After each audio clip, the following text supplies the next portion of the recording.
Bismillahirrahmanirrahim. Assalamualaikum warahmatullahi wabarakatuh. Alhamdulillahilladzi arsala rasulahu bil huda wa dinil haqq liyudhhirahu 'alad dini kullihi wa kafaa billahi shahida. Asyhadu an la ilaha illallah wahdahu la syarika lah wa asyhadu anna Muhammadan 'abduhu wa rasuluh. Allahumma salli wa sallim ala nabiyyina Muhammadin wa ala alihi wa sahbihi ajma'in. Amma ba'du. Kaum muslimat, jamaah pengawasan mushola al-mu'minun rahimani wa rahimakumullah. Alhamdulillah pada kesempatan sore hari yang mendung ini, tapi insyaallah hati kita mendung okay? Cerah, insyaallah tetap cerah. Allah Subhanahu wa ta'ala masih memberikan kenikmatan yang sangat banyak sekali kepada kita, memberikan taufik untuk senantiasa istiqomah menghadiri majelis ilmu. Insyaallah tema pengajian kita kali ini tema yang ringan saja, Ibu. Tapi ini sebenarnya termasuk inti dari kehidupan, ya kan? Karena inti pengajian adalah mengingatkan orang untuk apa, Bu? Berbuat baik, untuk bersyukur, untuk bersabar. Jadi intinya namun itu. Tapi bagaimana menumbuhkan itu semua yang susah, yang sulit, agar apa? Tetap bersyukur, agar tetap bersabar, agar terus bisa di atas kebaikan, agar istiqomah. Itu yang susah dan harus terus menerus dicekoki sehat. Karena hari demi hari yang berlalu, kesibukan yang kita lalui setiap harinya itu membuat kita lalai. Terkadang butuh diingatkan. Ustadz juga butuh diingatkan, apalagi jamaah, apalagi ibu-ibu yang setiap hari sibuk ngopeni anak lan bojo, tetap harus diingatkan. Nah, judul pengajian kita nama apa? Nasihat bagi yang sakit. Nasihat bagi yang sakit. Niki kinten judulnya cocok buatan Bu kali ini dengan boten Bu nggih. Apa cocok? Cocok boten Bu? Walaupun sehat insyaallah cocok. Nama wale anu pun tambah usia mungkin. Kalau bertambah usia kira-kira penyakit itu tambah sedikit atau tambah kata? Banyak. Oh, ngaku langsung mungkin sing rematik, sing asam urat, sing darah tinggi, pokoknya yang dulu sehat walafiat sekarang masya Allah meruntuh penyakitnya. Sing kelalenan, ya Allah, sing apa? Pendengarannya berkurang, yang penglihatannya mulai kabur, ya Allah. Semakin banyak. Walaupun kita sehat, suatu saat kita akan sakit. Makanya kita butuh sekali terhadap nasihat-nasihat yang berkaitan dengan ketika kita waktu sakit. Tapi alangkah baiknya sebelum kita masuk ke nasihat tersebut, kita ingin mengetahui ternyata nikmat sehat. Nikmat sehat yang Allah berikan kepada kita itu luar biasa sekali besarnya. Mungkin Bapak, ibu-ibu sekalian, kita yang setiap harinya sehat, kepalanya atau sirahnya boten ngeluh, tekanan darahnya normal, awake enteng, tidak menganggap kesehatan begitu berarti. Sehat biasa baik. Oke, sepertinya enteng kan? Badannya itu enak, jadi tidak begitu menghargai kesehatan. Dan ini nyata, banyak orang yang seperti itu. Pak Budino ngeluh terus gaweane, padahal awake sehat. Oke, kita tidak sadar kalau nikmat sehat itu nikmat yang besar sekali yang Allah berikan kepada kita. Kalau kita belum sakit, kita belum merasa kalau sehat itu mahal. Kadah tiyang Bu ngentekaken atusan yuta men sehat. Kadah tiyang usaha ngalor ngidul ngetan ngulon men sehat.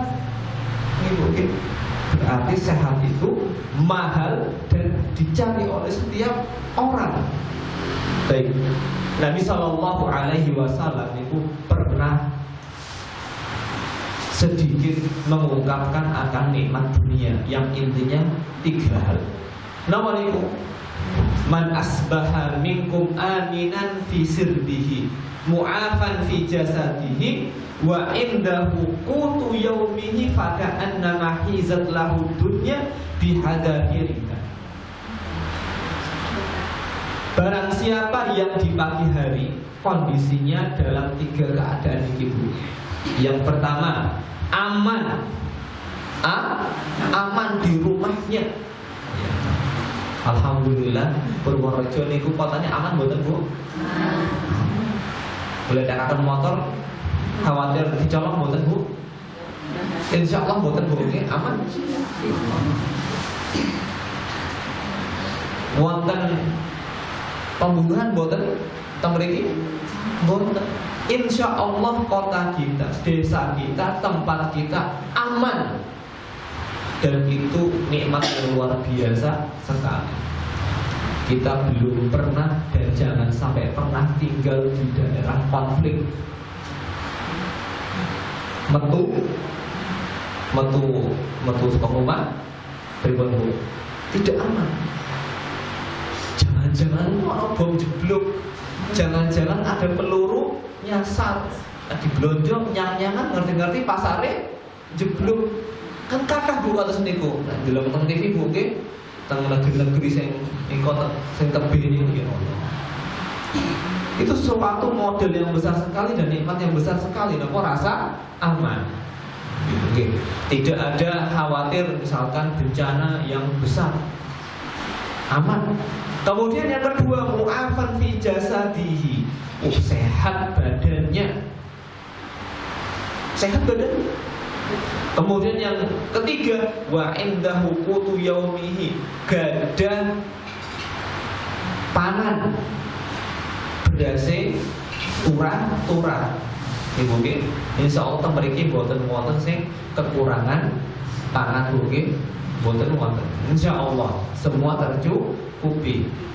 Maka kata Nabi Sallallahu Alaihi Wasallam, faka'anna mahizat lahu dunya bihadzatiha, seperti seolah-olah dia sudah mempunyai dunia dengan berbagai macam kenikmatannya.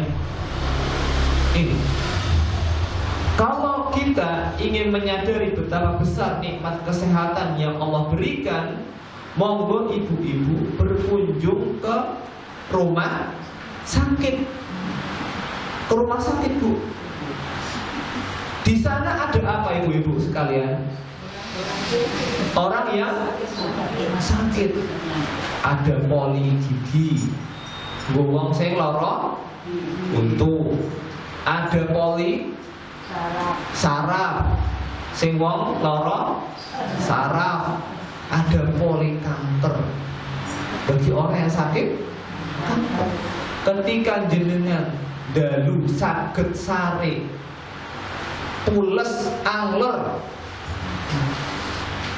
maka kita harus tahu di malam itu ada orang yang mengerang karena rasa sakit. Di mana Bu? Di rumah sakit. Ada orang yang menangis menahan pedihnya rasa sakit yang dia rasakan. Ada orang yang ketika gerak saja badannya sakitnya luar biasa. Ada orang yang mau bernapas pun harus dibantu alat. Itu semua kita bisa melihat di mana pun di rumah sakit. Alhamdulillah kita semua yang di sini kondisinya sehat walafiat. Yo lara-lara sithik ya lumrah jenenge wong urip nggih. Baik, ibu-ibu rahimani wa rahimakumullah. Nabi Sallallahu Alaihi Wasallam pernah mengatakan tentang banyaknya orang yang tidak bisa memanfaatkan nikmat sehat, disia-siakan, tidak digunakan dengan sebaik mungkin. Harusnya nikmat sehat itu bisa kita mendapatkan derajat yang tinggi di sisi Allah, bisa berkarya ini dan itu, baik urusan dunia ataupun urusan akhirat. Karyanya banyak, ternyata nggak bisa. Beliau sallallahu alaihi wasallam mengatakan nikmatani mahbunun fihima katsirun minan nas. Niku wonten kalih nikmat. Kebanyakan orang tidak bisa memanfaatkannya. Kebanyakan orang tertipu. Tertipu itu apa? Jajannya anu gede ya, jajannya anu larang. Ternyata sia-siakan. Seperti saya punya saya gada emas segenggam, tak dorong saya ketemu. Baru ternyata aku emas, waduh ini mau rugi. Itu namanya mahbun, tertipu. Napa niku? Dua hal yang telah disebutkan as-sehat, kesehatan dan waktu luang. Ibu kesehatan dan waktu luang. Tiang nek waktu luang saged napa Bu? Kinten-kinten. Tiang nek waktu luang saged napa? Wonten sing nonton TV, wonten sing nonggo, wonten sing sare, luang banget. Tapi juga ada yang bisa memanfaatkan waktu luang. Ada yang belajar, pergi ke pengajian, ada yang ngaji, terus Al-Quran, ana sing ngajari tanggane, ana sing kegiatan-kegiatan yang positif lainnya. Dan amalan kita berbeda-beda. Wa inna sa'yakum lasyatta. Usaha kita untuk meraih ridhonya Allah, untuk meraih surganya Allah, dan kegiatan kita sehari-hari itu berbeda-beda. Masya Allah, beda-beda ibu-ibu sekalian. Makanya kita harus pandai memanfaatkan dua hal besar ini. Apa itu? Sehat dan waktu luang. Seandainya ibu-ibu sekalian, kita bisa memanfaatkan kesehatan yang Allah berikan kepada kita, kita punya aktivitas rutin. Namun itu misalkan ketika sehat, rutin baca Al-Quran, karena suatu saat matanya akan rabun. Ibu nek rabun sakit baca Al-Quran mboten Bu? Mboten. Ketika sehat, rajin sholat malam. Ketika sehat, rajin infak, rajin sedekah. Ketika sehat, rajin silaturahmi. Ketika sehat, rajin ini, rajin itu. Pokoknya sebisa mungkin memanfaatkan kesehatan yang Allah berikan. Jangan sampai pergi begitu saja. Maka ada keutamaan yang menunggu orang tersebut yang dijelaskan oleh Nabi kita Muhammad sallallahu alaihi wasallam. Napa niku? Beliau bersabda, "Idza maridul 'abdu aw safar." Ketika ada seorang hamba yang sakit atau safar. Safar niku napa Ibu? Safar niku napa?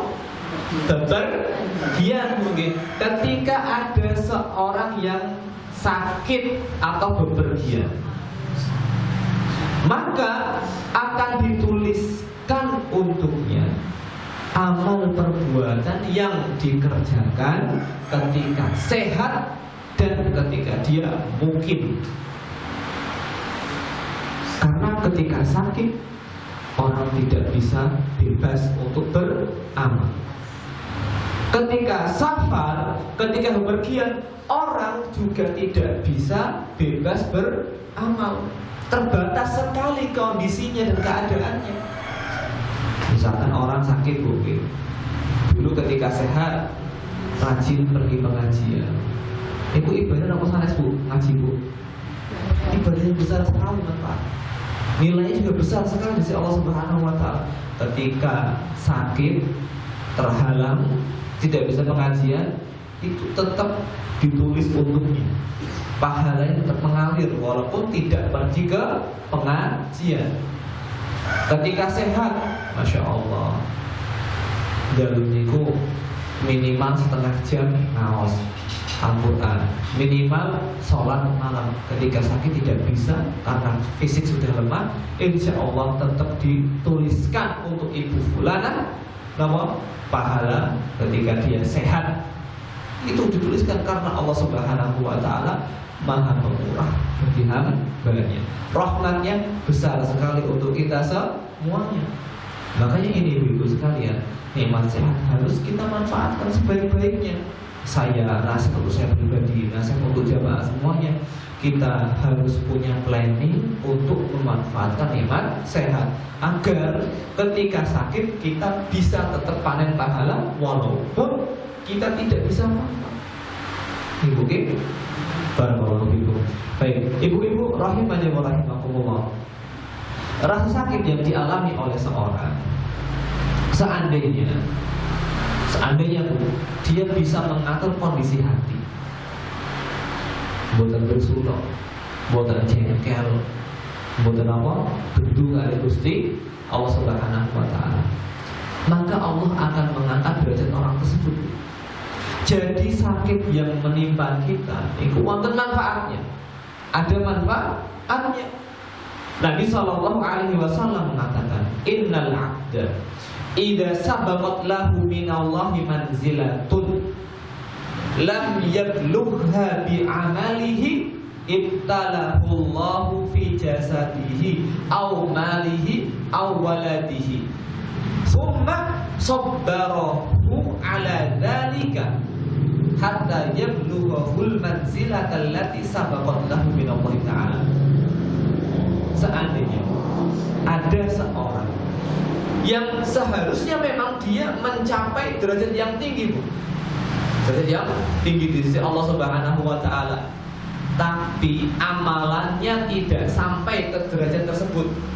Misalkan derajat yang tinggi sekali, Bu, derajatnya 100 misalkan, ibu bulana, insya Allah sudah ditetapkan oleh Allah dengan ilmu Allah yang azali yang dulu, ibu insya Allah akan mendapatkan derajat 100 gitu. Tapi amalannya tidak bisa mengantarkan kepada derajat yang 100. Belum saged. Dan pripun carane Gusti Allah Subhanahu wa Ta'ala agar ibu niki dugi derajat 100? Allah angkat dengan cara lain. Dengan cara apa? Diuji, diberikan sakit. Pada apanya? Pertama, pada jasadnya atau pada hartanya. Mungkin harta nomor itu musibah dalam harta nomor, misalkan kematian, misalkan bangkrut, misalkan rugi, misalkan ditipu orang lain ketika usaha. Ini ujian apa sanes, Bu? Ujian berat itu. Masalah bodoh, masalah berat.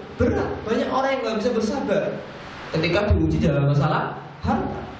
Au fi waladihi, ataupun Allah uji melalui perantara anaknya. Masya Allah, wongnya soleh, Bu, tapi Allah uji di anaknya. Anaknya autis.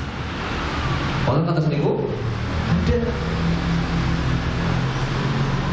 orangnya soleh, kaya, rajin ngaji, anaknya punya kelainan jiwa. Ada seperti itu. Bapaknya ustad, wanake nakale kual. Jangan buru-buru menyalahkan bapaknya. Oke, barangkali memang Allah ingin menguji orang tersebut agar menaikkan derajatnya di sisi Allah Subhanahu wa Ta'ala. Ya kan? Allah uji dalam 3 hal tadi. Badannya diuji, atau kalau tidak hartanya diuji, atau kalau tidak anaknya juga diuji melalui anaknya. Kemudian apa? Allah Subhanahu wa Ta'ala buat orang itu bisa bersabar untuk melalui ujiannya tadi, sehingga dia akan meraih derajat yang sudah Allah tentukan. Ini apa Bu? Allah berikan dia kesabaran gitu. Allah berikan taufik kepada orang tersebut agar bisa sabar ketika mendapat ujian itu. Baik. Ibu-ibu rahimah dan rahimakumullah, bagaimana yang harus kita lakukan ketika sakit? Oke. Apa yang kita lakukan? Ya berobat Ustaz. Ya benar Bu, oke. Sakit berobat. Insya Allah kita tahu. Nah, tapi di sana ada hal-hal yang terkadang kita lalaikan selain berobat. Ketika kita sakit, kita ucapkan kalimat istirja. Istirja ini apa Bu? Kalimatnya pripun? Pripun Ibu? Inna lillahi wa inna ilaihi raji'un. Niku boten namung pas wonten sing sedo. Mungkin harus diluruskan. Tidak hanya ketika ada orang meninggal kita mengucapkan kalimatul istirja, tapi dalam berbagai macam musibah. Allah berfirman dalam surat Al-Baqarah, istirja wa basyyiris sabirin. Wahai Muhammad sallallahu alaihi wasallam, berilah kabar gembira kepada mereka orang-orang yang sabar. Siapa mereka orang yang sabar itu? Alladzina idza asabathum musibatun, yaitu orang-orang yang ketika ditimpa musibah. Nah, musibah mungkin bukan hanya kehilangan saudara, atau ketika ada orang yang meninggal, musibah. Lah sakit musibah apa sanes Bu? Musibah mungkin, musibah. Qalu inna lillahi wa inna ilaihi raji'un.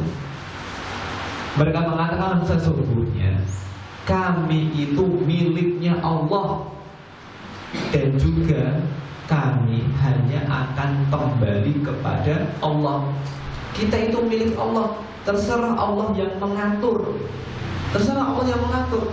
Mau Allah berikan sehat, mau Allah berikan sakit, kita pasrah. Kita pasrah dengan mengatakan inna lillahi wa inna ilaihi raji'un. Ulaika alaihim salawatun mir rabbihim wa rahmah. Mereka akan mendapatkan pujian yang baik dari Allah dan mereka juga akan mendapatkan rahmat. Wa ulaika humul muhtadun, dan merekalah orang-orang yang mendapatkan petunjuk. Bukan malah bersuluk, bukan malah ngomei. Lihat ketika mendapatkan musibah, kalimat seorang mukmin ketika mendapatkan musibah, inna lillahi wa inna ilaihi raji'un. Dialah orang yang mendapatkan petunjuk. Nabi SAW pernah mengatakan dalam sebuah hadis itu sekalian, ma min muslimin tusibuhu musibatun, tidak ada seorang muslim yang tertimpa musibah, fayaqulu ma amarahullah, kemudian dia mengucapkan apa yang Allah perintahkan, inna lillahi wa inna ilaihi raji'un, Allahumma ajurni fi musibati.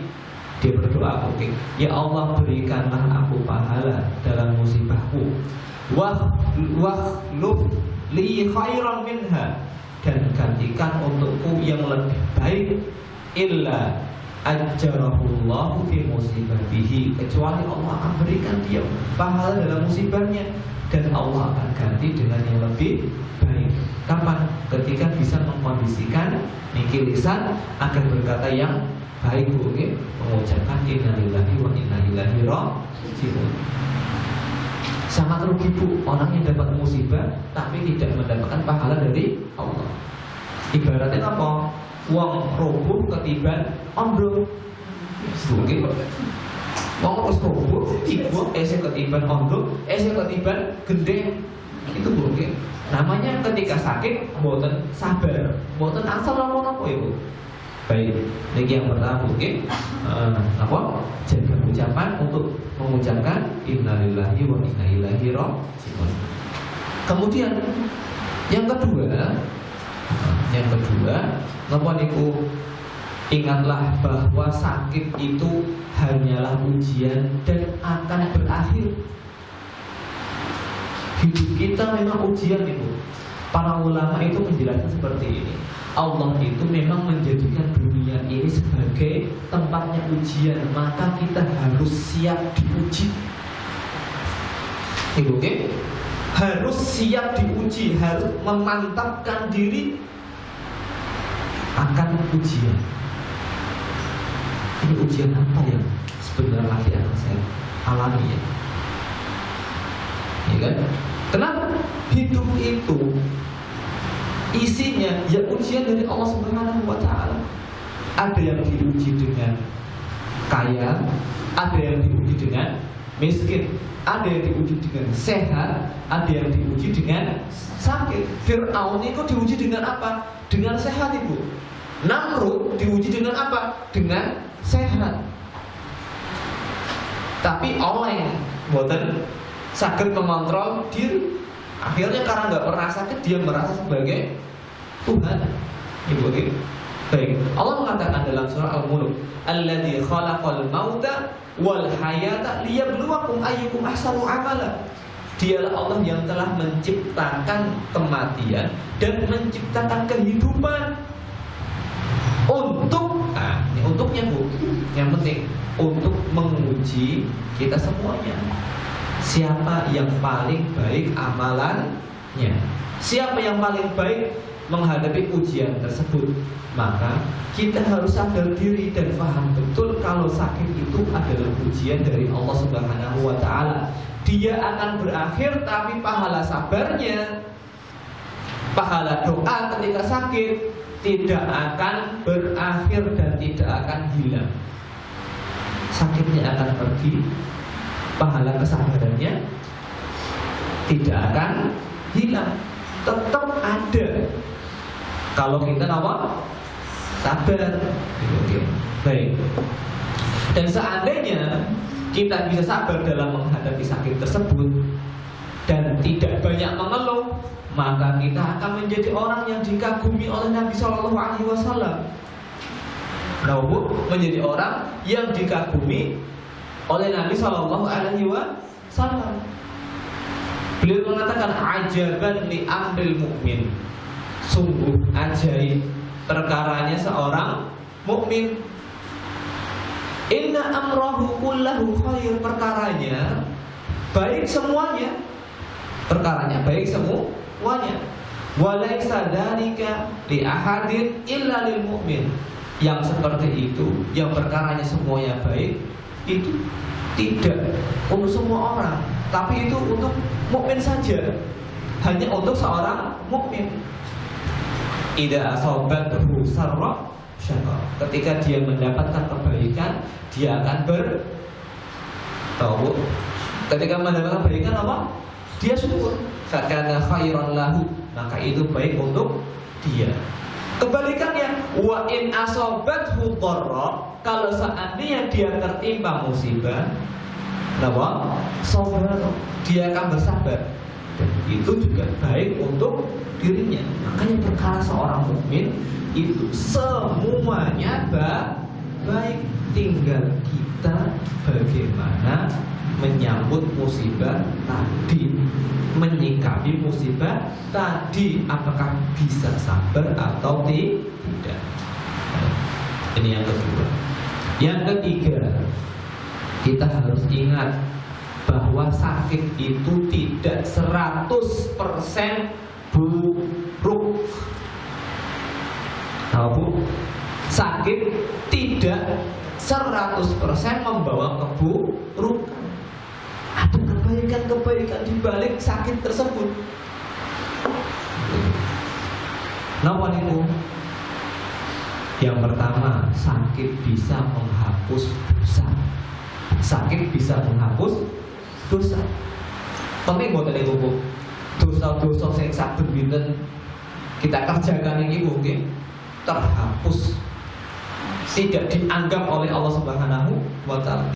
Dan Nabi Shallallahu Alaihi Wasallam pernah mengatakan, ma yusibul mu'mina min wasobin wala nasobin wala hammin wala hazanin wala ghammin wala adha hatta syaukata yushakuha illa kaffarallahu biha min khotoya.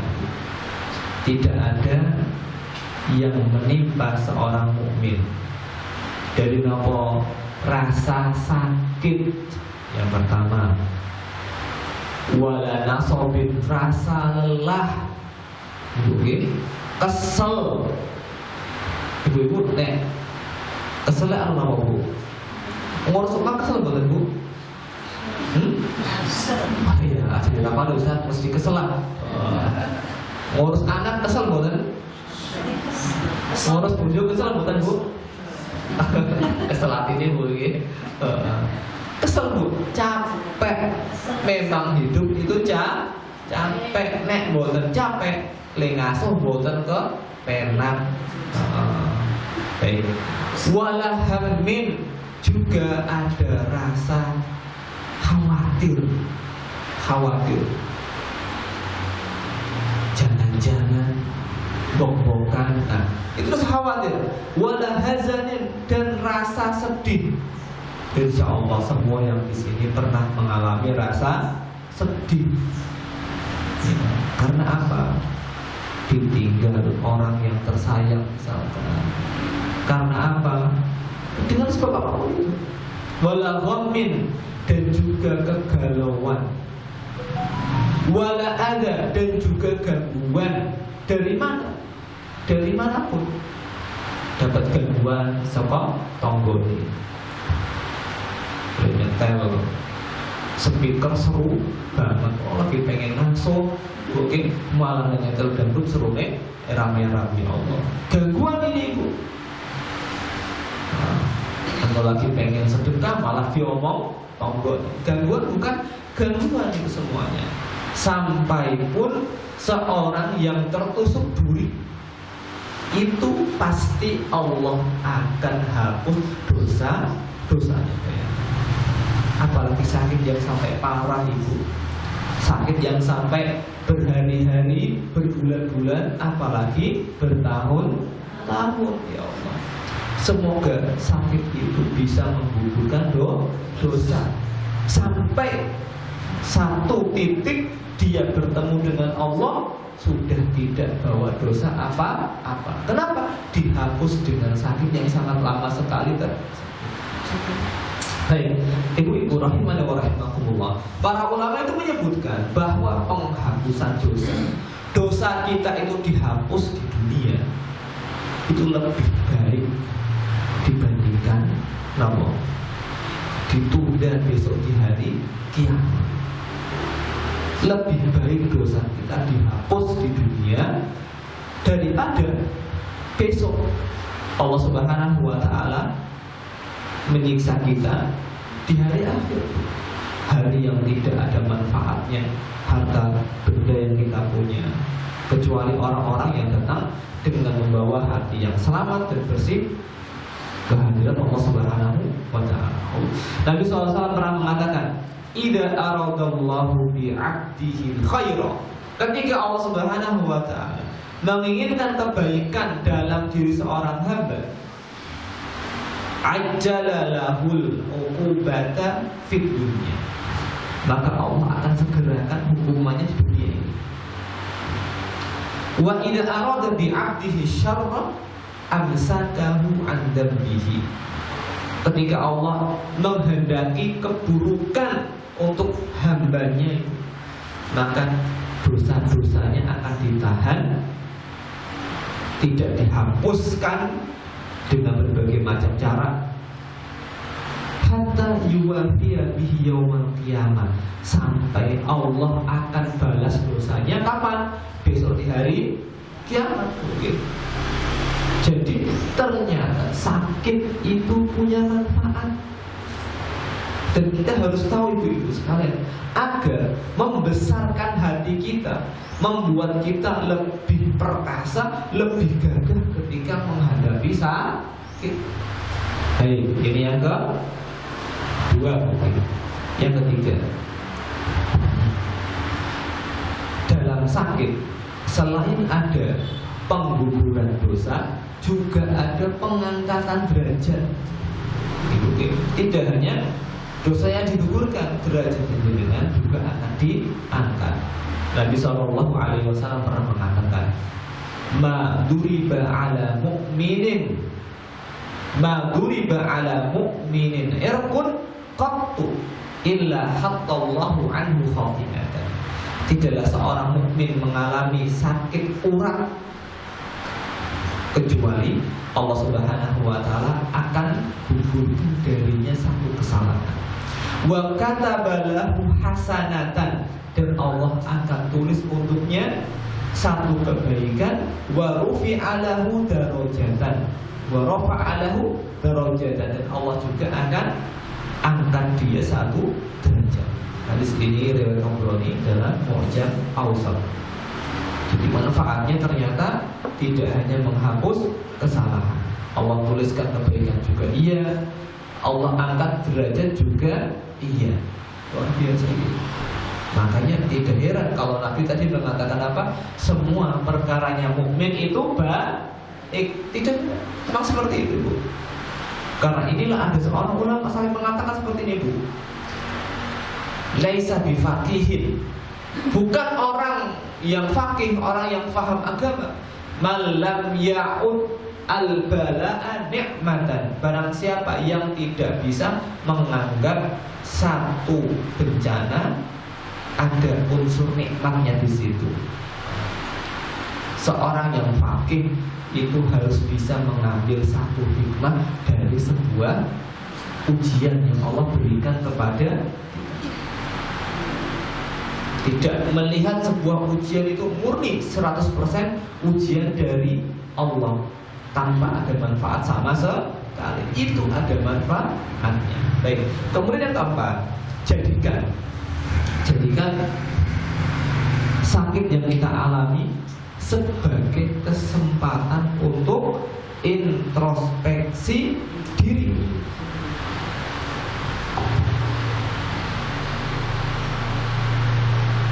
Mengintrospeksi diri, melihat kembali diri kita.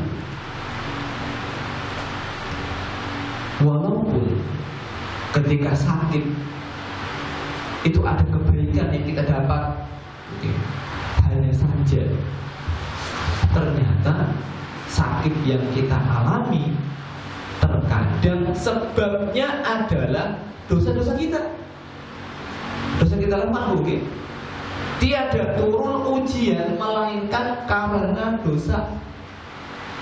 Tiada turun ujian melainkan karena dosa yang kita lakukan, ibu-ibu sekalian. Allah Subhanahu wa taala mengatakan dalam surat Asy-Syura ayat yang ke-30, "Wa ma asabakum min musibatin fabima kasabat aydikum wa ya'fu an katsir." Dan tidaklah menimpa kalian dari satu musibah melainkan itu karena apa yang kalian kerjakan sendiri, karena dosa kalian. Dan Allah itu memaafkan banyak dari kesalahan-kesalahan. Seandainya kalau kita berbuat dosa langsung dihukum, berbuat dosa langsung diazab oleh Allah, gak akan tersisa kita itu. Tapi Allah memaafkan banyak sekali dari kesalahan-kesalahan kita. Makanya ketika sakit kita harus banyak merenung, menghisap diri, mengingat apa saja yang pernah kita ucap, mengingat apa saja yang pernah kita kerjakan. Jangan-jangan mungkin kita pernah mendzalimi orang lain. Jangan tahu ngrasani tonggonya. Jangan-jangan pernah mendzalimi suami sendiri. Jangan-jangan pernah mengatakan perkataan yang menyinggung perasaan suami. Dan itu perbuatan zalim. Khawatirnya doa orang yang terzalimi tadi Allah angkat dan Allah ijabahi. Mungkin Nabi SAW pernah mengatakan, "Ittaqi da'watal mazlumi." Hati-hati dari doanya orang yang terzalimi itu. fa innaha laisa bainahu wa bainallahi hijabun. Karena doa itu tidak ada pembatasnya, tidak ada penghalangnya antara dia dengan Allah, langsung diterima oleh Allah Subhanahu wa taala. Khawatir suatu hari apa biyen tahu tuku sayur orang bayar misalkan ibu ki entek 50.000 boleh ngomong 30.000, bisa seperti itu. Karena kita pernah mendolimi orang lain dan orang itu berdoa keburukan untuk kita, berdoa keburukan untuk kita, dan itu bisa dijawab oleh Allah Subhanahu wa taala. Baik, itu kita harus banyak-banyak introspeksi diri ketika sakit. Kalau seandainya kita tahu ternyata saya pernah berbuat salah dengan si ibu ini, kita minta maaf kepada ibu tadi. Kemudian sekarang yang kelima, kita ketika sakit harus banyak berdoa dengan hati yang pasrah, dengan hati yang pecah. Maksudnya pecah tuh, pokoknya berdoa semantep-mantepnya menggusti Allah Subhanahu wa taala. Karena terkadang orang ketika sehat itu arep donga bingung, donga maning yo kayak duwe kabeh, keluarga duwe sehat-sehat, sukses, bodoh yo duwe, apa kayak sehat, arep donga bingung rasanya. Ibu karena seperti itu. Baru ketika ditimpa dengan sakit, dia sadar, ya Allah, ternyata saya baru sakit. Dia baru bisa berdoa dengan khusyuk kepada Allah Subhanahu wa taala. Dan Allah ternyata dengan sakit ini ingin mendengar doa kita. Ketika kita sakit, ketika sehat gak pernah doa itu. Atau ketika sholat, ya wis Allahu selesai sudah. Jarang sekali doa. Saya pernah melihat video mungkin video apa guyon tapi pas ketika sehat tuh nggak ada masalah, soalnya cepat rambung cepat rambungnya. Begitu ada masalah atau ketika sakit, dia jadi khusyuk ketika sholat. Kenapa? Dia butuh, dia ingat kepada Allah, dia sadar kalau dirinya lemah, ya, dia minta sehat kepada Allah Subhanahu wa taala. Ini kita harus perbanyak doa, dan Allah tuh nggak suka kalau kita nggak doa kepadanya. Allah tuh sangat senang sekali kalau kita memperbanyak doa tuh. Semakin kita banyak meminta kepada Allah, maka Allah akan semakin senang. Beda kalau kita kepada sesama. Mungkin sekali nyuwun, Bu, dengan ini Bu, kita dikasih nggak masalah. Kedua kali nggak masalah, ketiga kali mulai ada perasaan nggak nyaman. Keempat kali minta, wis langsung ngomong, "Wih, semua aja jalur mana ya?" Nah, seperti itu. Kalau Allah Subhanahu wa taala semakin banyak diminta, maka akan semakin senang. Bahkan ketika tidak diminta, dia enggak senang. Nabi SAW mengatakan, "Man lam yas'alillah yaghdabu alaihi." Barang siapa yang tidak pernah minta kepada Allah Subhanahu wa taala, merasa buruk, merasa semuanya cukup, maka Allah akan marah kepada orang tersebut. Nah, dari ini ibu-ibu sekalian, kita tahu bahwa seorang yang sakit itu jangan malah menjauh dari Allah. Harusnya dia mendekat kepada Allah Subhanahu wa taala. Tapi nyatanya banyak orang yang sakit malah menjauh, Ibu. Dengan apa, Ibu, kira-kira? Pas sakit malah boten sholat. Kata boten, Bu? Banyak mengadu. Kenapa? Malah mengadu, ya Bu. Ketika sakit malah boten sholat. Ini bukan mendekat kepada Allah Subhanahu wa taala, tapi menjauh. Kita perlu tahu, sholat niku boten gugur gara-gara kita sakit. Boten saged ngadeg, saged lenggah. Boten saged lenggah, saged rebahan. Wudu adem Ustaz, ora kuat banyune adem, bisa tak yang boten gugur itu. Repot, bisa dijamak. Oke. Bisa dijamak. Sholat zuhur dan sholat asar di satu waktu, ya kan? Dipermudah, syarat ini mempermudah. Jangan sampai kita sakit malah nggak sholat. Dan biasanya orang seperti itu. Kenapa alasannya? mungkin tidak tahu caranya, oke? Atau dia beranggapan ora iso wudu Ustaz, ora sholat, nah, seperti itu. Atau ada anggapan nek lagi meriang sholat ora wajib. Bisa seperti itu, anggapannya macam-macam Ibu. Atau juga karena malas juga bisa. Makanya kita harus perkuat hubungan kita kepada Allah Subhanahu wa taala ketika kita sakit. Jangan malah renggang. Dengan apa? Dengan tidak sholat. Allahu taala. Kemudian berikutnya, kita berobat, tapi ketika berobat harus paham bahwa obat itu hanya wasilah, bukan yang menyembuhkan. Nabi Ibrahim alaihissalam mengatakan, "Fa'idha maritu fahuwa yashfin." Ketika aku sakit, yang menyembuhkan itu siapa? Allah Subhanahu wa taala. Dokter, obat-obatan itu hanya wasilah saja. Itu hanya sebab saja. Itu hanya sebab saja. Tidak boleh meyakini kalau obat ataupun dokterlah yang menyembuhkan. Baik, ibu-ibu rahimani wa rahimakumullah, insya Allah masih ada 10 menit. Ada pengobatan yang dianggap alternatif itu, tapi sebetulnya bukan alternatif. Biasanya orang ketika sakit langsung berobat, oke? Dia lupa ada cara lain yang dianggap alternatif, tapi ini penting juga. Napa niku? Ruqyah. Oke, kenapa? Ruqyah. Meruqyah diri sendiri. Karena Al-Quran itu juga obat. Al-Quran juga obat. Dan itu penting. Itu penting. Bagaimana ruqyahnya? Pertama, ibu sebelum masuk ke ruqyah, ruqyah itu tidak hanya untuk orang yang kemasukan jin. Mungkin biasanya ruqyah anu klebu jin ora Ustaz kudu ruqyah. Boten kados niku.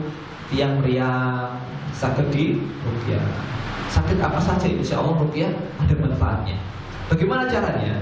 Pertama, doa ketika ada bagian tubuh yang sakit, Bu. Misalkan lengan Bu sakit. Kita letakkan tangan di bagian tubuh tersebut. Baca bismillah 3 kali. Bismillah, bismillah, bismillah. Kemudian lanjutkan dengan membaca doa. A'udzu bi'izzatillahi wa qudratihi min syarri ma ajidu wa uhadiru. A'udzu bi'izzatillahi. A'udzu bi'izzatillahi wa qudratihi min syarri ma ajidu wa uhadiru. Aku berlindung dengan keperkasaannya Allah dan kekuasaannya dari kejelekan yang aku rasakan dan aku khawatirkan. Seperti itu. Dibaca sebanyak 7 kali. 7 kali. Kalau seandainya kita memang percaya dan kita tawakalnya penuh kepada Allah Subhanahu wa taala, insya Allah itu akan ngefek. Ya, efeknya bisa langsung sembuh, bisa.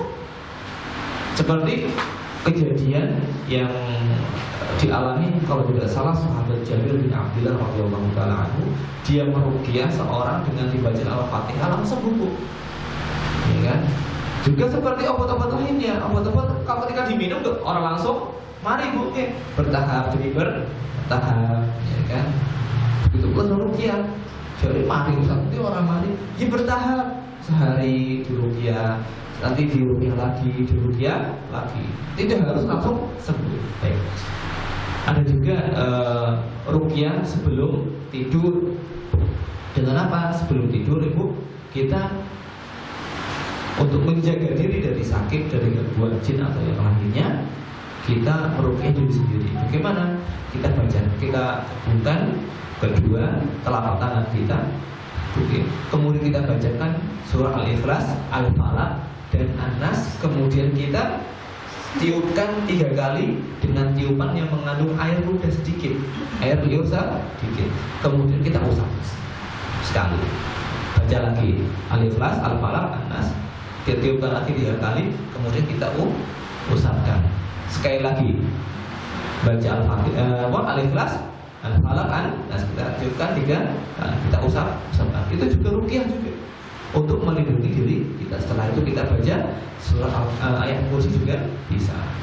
Baik.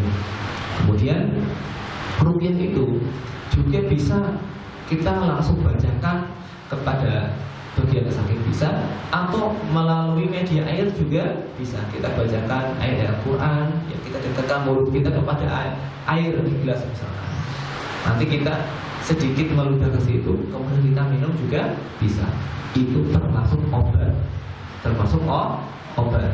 Dan ini terkadang yang ditinggalkan kaum muslimin. Itu bukan alternatif, tapi termasuk pengobatan yang inti. Wallahu ta'ala a'lam bis-shawab. Monggo ibu-ibu kalau ada yang ditanyakan silakan.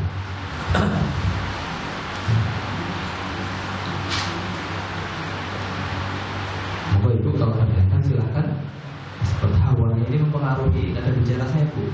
Biasanya saya nggak lemes, tapi kok lemes rasanya, Bu, mendung banget rasanya. Masya Allah. Monggo ibu kalau ada yang silakan. Yang Ustaz itu yang doa penyembuhnya tadi diulang. Oke. Doa penyembuh ini. A'udzu bi'izzatillahi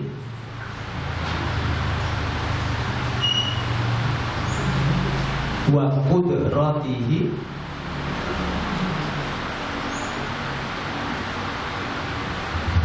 min syarri ma ajidu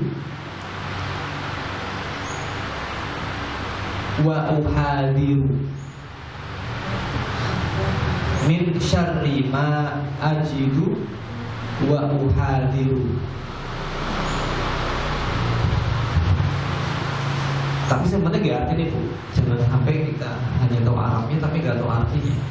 Aku berlindung dengan keperkasaannya Allah, izzahnya Allah, wa qudratihi, dan kekuasaannya Allah, dari kejelekan yang aku rasakan dan yang aku khawatirkan. Dibaca sebanyak 7 kali. Kita letakkan tangan, kita baca bismillah 3 kali, kemudian doa tadi a'udzu bi'izzatillahi wa qudratihi min syarri ma ajidu wa uhadiru 7 kali.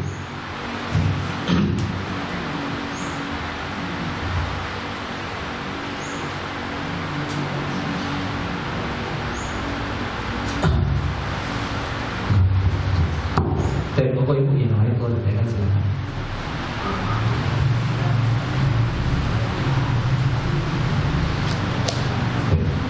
Betul, tidak ada ibu. Lain kalau tidak ada, ini nasihat untuk yang sakit. Tapi semoga jenengan dan kita semua yang di sini terus menerus diberikan kesehatan oleh Allah Subhanahu wa Ta'ala. Lantas bagaimana amalan kita, kesalahan-kesalahan kita bisa terhapus? Kan katanya tadi sakit yang bisa menghapus. Di sana banyak sekali cara-cara agar kesalahan kita terhapus, ya kan? Dengan apa? Ya, ibadah kita juga menghapus kesalahan-kesalahan. Zikir kita juga menghapus kesalahan-kesalahan. Tidak hanya dengan rasa sakit tadi. Walaupun sakit adalah perkara yang bisa menghapus kesalahan, mengangkat derajat, ternyata tidak hanya sakit saja yang bisa menghapus kesalahan dan mengangkat derajat. Ibadah, zikir, infak, sedekah, kebaikan kita semuanya juga bisa menghapus kesalahan-kesalahan. Baik, Allahu Ta'ala a'lam bishawab. Semoga pengajian kita sore ini bermanfaat, bisa kita amalkan, bisa gunakan untuk menasihati diri kita sendiri ketika sakit, ataupun menasihati orang lain ketika dia sakit. Anak kita ketika sakit, kita bisa membesarkan hatinya.